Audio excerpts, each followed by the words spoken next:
Mexico రుచిలో భాగంగా మనం ఫేమస్ అయిన పంబాసా టొర్టిల్లా తినడానికి వచ్చామండి. చాలా చాలా హెల్త్కి మంచిది. సో ఇప్పుడు చూసారు కదా, అలాగా పిండిని, జొన్న పిండిని తీసుకొని వాళ్ళు ఇలా క్లోజ్ చేసేసి వీళ్ళు ఈ పెనం మీద అయితే ఇలా కాలుస్తున్నారు. ఈ పెనం మీద చపాతీలా కాలుస్తున్నారు. ఇప్పుడు ఆ చపాతీ మనం తెచ్చుకున్న చపాతీలోని ఆ క్యాబేజీ, బీన్స్ తెలుసు కదండి, బీన్స్ ముద్ద, చపాతీల ముద్ద, నత్తళ్ళ ముద్ద, అన్ని రకాల ముద్దలు ఇక్కడ ఉన్నాయి. వేయమ్మ కొంచెం ఇయ్యు. తర్వాత పచ్చిమిరపకాయల చట్నీ, ఎర్ర పచ్చిమిరపకాయల చట్నీ.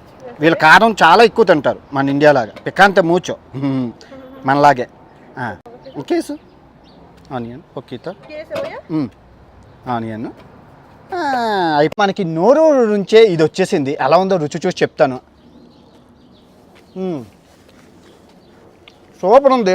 కారంగా